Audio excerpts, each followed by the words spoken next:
அஸ்ஸலாமு அலைக்கும். அன்பார்ந்த அனைத்து உறவுகளுக்கும் இனிய இரவு வணக்கம். மீண்டும் மிக சோகமான ஒரு கவலையான மிக முக்கியமான தகவலோடு தான் வந்திருக்கேன். தயவு செய்து வீடியோவை கடைசி வரைக்கும் பாருங்கள். தெரியாத நண்பர்கள், அதுவும் குறிப்பாக அந்த குவைத்துகள் அரபு நாடுகளில் இருக்கக்கூடிய நண்பர்களுக்கு மறக்காமல் ஷேர் பண்ணுங்கள், ஒரு லைக் பண்ணுங்கள், சப்ஸ்கிரைப் பண்ணுங்கள், மறக்காமல் பெல் பட்டனை மோல் செலக்ட் பண்ணுங்கள். அப்போ தான் இது போன்ற பல முக்கியமான தகவல்கள் நான் போடும்போது உங்களுக்கு அது நோட்டிஃபிகேஷன் மூலம் கிடைக்கும். குவைத்தில் நடந்த ஒரு துயர சம்பவம். அப்பாசி அப்படின்னு சொல்கிறாங்க, அதே மாதிரி மஹபூலா அப்படின்னு சொல்கிறாங்க. இது இந்த ஏரியா எதுன்றது இன்னும் கன்ஃபார்ம் ஆகலை. இந்த சகோதரியுடைய பேர் பார்த்திங்கன்னா அனுஷா குமாரி.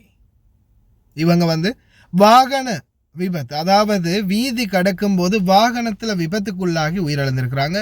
தற்போதைக்கு இவங்களுடைய உடல் பார்த்திங்கன்னா அதான் மருத்துவமனையில் மருத்துவ ஆய்வில் வைக்கப்பட்டிருக்குதுன்னு தெரிவிச்சிருக்கிறாங்க. இது சம்மந்தமான பிரேத பரிசோதனையும் அதற்கு பிறகு இவங்களுடைய உடலையும் எம்பசி பாரம் எடுக்கும் அப்படின்னு தெரிவிச்சிருக்கிறாங்க. தற்போதைக்கு இவங்களுடைய ஊர் ராகம அப்படின்னு தான் தெரிய வந்திருக்குது. இவங்களை பற்றின மேலதிக தகவல்கள் தெரிந்தவங்க யாராவது இருந்தால் கமெண்டில் மறக்காமல் மென்ஷன் பண்ணுங்கள், அல்லது என்னுடைய ஃபேஸ்புக் மெசேஞ்சரில் சரி தொடர்பு கொள்ளுங்கள். அதே போல் தயவு செய்து இந்த குவைத் நாட்டில் மற்ற அரபு நாடுகளில் இருந்தாலும் சரி, வீதிகளை கடக்கும்போது வீதி கடவைகளில் வீதியை கடங்க. அதே போல் தயவு செய்து முடிந்த வரைக்கும் வாகனங்கள் வருதான்றதை வீதி கடவையாக இருந்தாலும் உங்கள் இஷ்டத்துக்கு கடக்காமல் வாகனங்கள் வருதா அப்படின்றத பார்த்துக்கோங்க. ஏன்னா சிலர் ஃபோன் பார்த்துக்கிட்டே வருவாங்க, சிலர் வாகனத்தை முன்னாடி பார்க்க மாட்டாங்க. சில நேரங்களில் வாகனங்கள் வேகமாக வரலாம். அதே வாகனம் ஒரு போலீஸ் வாகனமாக இருந்துடலாம், ஆம்புலன்ஸாக இருந்துடலாம், ஃபயர் வாகனமாக இருந்துடலாம்.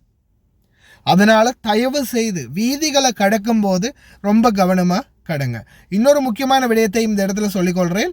நீங்கள் வீதியை கடக்குறீங்க, ஒருவேளை நீங்கள் வீதி கடவை இல்லாமல் வேறொரு இடத்துல வீதியை கடக்குறீங்க. அப்படி கடக்கும்போது ஒருவேளை நீங்கள் கையை காலை உடைச்சிக்கிட்டீங்க, உங்களுக்கு உயிருக்கு எந்த ஆபத்தும் இல்லை, நீங்கள் அந்த விபத்தில் உங்களுடைய கையோ காலோ உடஞ்சிருச்சு. அதே போல் வந்த வாகனம் ஒருவேளை உங்களை காப்பாற்றுற நோக்கத்தில் வாகனம் எப்படியாவது அந்த இடத்துலேருந்து தடுமாறி அந்த வாகனத்தை கொண்டு போய் பக்கத்தில் இருக்கிற லைட் கனவுலையோ இல்லை வேறு ஏதாவது ஒன்றுலையோ கம்பத்துலையோ ஒன்றுலையோ மோதிட்டாங்க. அப்படின்ற பட்சத்தில் நீங்கள் உயிரோடு தான் இருக்கிறீங்கன்ற பட்சத்தில் உங்கள் மீது வழக்கு தொடரப்படும். நீங்கள் விதிகளை மீறி இருக்கீங்க அப்படின்ற வழக்கு தொடரப்படும். வாகனத்துக்கு இழப்பீடு கொடுக்க வேண்டிய வரலாம். அதே மாதிரி நீங்கள் அபராதமும் செலுத்த வேண்டி வரும். ஞாபகத்தில் வச்சுக்கோங்க. இங்கே வீதி கடக்கிறதுல நீங்கள் கோட்டை விட்டாலும் அதற்கும் நீங்கள் தண்டனை அனுபவிச்சே ஆகணும். புரியுதா? அதால் தயவு செய்து எக்காரணத்தை கொண்டும் ஒருபோதும் வீதி கடவைகளை தவிர்த்து வேறொரு கடவைகளில், வேறொரு சாதாரணமான ரோட்லேயோ அல்லது ஹைவேக்களில், குறிப்பாக நிறைய பேர் பார்த்திங்கன்னா இந்த ஜிலீப் ஷோக் பகுதி, அதே மாதிரி அப்துல்லா முபாரக் பகுதிகளில் நிறைய பேர் வீதிகளை கடக்கிறாங்க. தொடர்ந்துமே பலரும் வாடிக்கையாக வச்சுருக்கிறாங்க. அதே மாதிரி இந்த 55வது நம்பர் ரோட், ஏர்போர்ட் ரோட், உமேரியாவிலேருந்து அங்கிட்டு ஃபர்வானியாக்கு, கைத்தானுக்கு, இந்த மாதிரி நிறைய பேர் ட்ராவல் பண்ணுறாங்க நடு ரோட்டில், அதுவும் ஹைவேயில். தயவு செய்து இந்த மாதிரி தவறுகளை யாருமே பண்ணாதீங்க.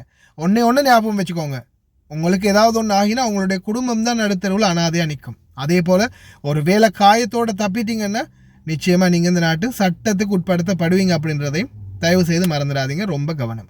ஓகே ஃப்ரெண்ட்ஸ், கடைசி வரைக்கும் பார்த்து எல்லாருக்குமே ரொம்ப நன்றி. தெரியாத நண்பர்களுக்கும் மறக்காமல் ஷேர் பண்ணுங்கள், சப்ஸ்கிரைப் பண்ணுங்கள்.